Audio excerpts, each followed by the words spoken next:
Hello guys, SDG goals அதாவது UN அமைப்பால் வெளியிடப்பட்ட 17 எஸ்டிஜி கோல்ஸ் அதாவது 2030க்குள்ளே நம்ம அடைய வேண்டிய இலக்குகளை பற்றி சொல்கிறது தான் இந்த எஸ்டிஜி கோல்ஸ். ஸோ இதில் வந்துட்டு 17 இலக்குகள் இருக்குது. இதில் 16 இலக்குகளுக்கு வந்து நம்ம நித்தி ஆயோக் வந்துட்டு ஸ்டேட்ஸ் வந்துட்டு எந்தெந்த அளவில் வந்து பெர்ஃபார்ம் பண்ணுறாங்க அப்படின்னு சொல்லிட்டு ஒரு தரவரிசை பட்டியலை வந்து ஒவ்வொரு வருஷமும் வெளியிட்டு வர்றாங்க. ஸோ இதை பற்றி டிஎன்பிஎஸ்சியில் வந்துட்டு கேள்வி கேட்டிருக்காங்க.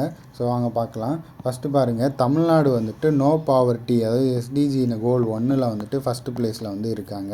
நெக்ஸ்ட்டு சத்தீஸ்கர் வந்து பாலின சமத்துவம் அதாவது கோல் நம்பர் 5 ஜெண்டர் இன்இக்வாலிட்டியில் வந்துட்டு டாப்பில் இருக்காங்க.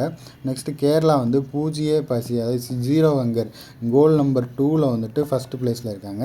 நெக்ஸ்ட்டு ஒடிசா வந்து கிளைமேட் ஆக்ஷன் கோல் நம்பர் 13ல் வந்துட்டு ஃபஸ்ட்டு ப்ளேஸில் இருக்காங்க. ஸோ இது வந்துட்டு 2020ல் ரிலீஸ் பண்ண இண்டெக்ஸை பேஸ் பண்ணி கேட்ட கேள்வி. இப்போ 23 to 24ல் நமக்கு வந்துட்டு இண்டெக்ஸ் ரிலீஸ் பண்ணியிருக்காங்க. ஸோ அதில் எந்தெந்த ஸ்டேட் வந்து எந்தெந்த இடத்துல இருக்காங்கன்னு பார்க்கலாம் வாங்க. பாருங்கள், நோ பாவர்ட்டி இதில் வந்து தமிழ்நாடு தான் இருக்குது ஃபஸ்ட் ப்ளேஸில், எந்த சேஞ்சஸுமே இல்லை. அதே மாதிரி 0 ஹங்கரில் கேரளா தான் ஃபஸ்ட்டு ப்ளேஸில் இருக்குது, அதுலேயும் எந்த சேஞ்சஸுமே இல்லை. நெக்ஸ்ட்டு ஜெண்டர் இன்இக்வாலிட்டியில் வந்துட்டு நாகாலாந்து வந்துட்டு ஃபஸ்ட் ப்ளேஸ்க்கு வந்து வந்திருக்காங்க. ஃபஸ்ட்டு சத்தீஸ்கர் வந்துட்டு ஃபஸ்ட் ப்ளேஸ்னு பார்த்தோம், இப்போ வந்து நாகாலாந்து தான் ஃபஸ்ட் ப்ளேஸில் இருக்காங்க.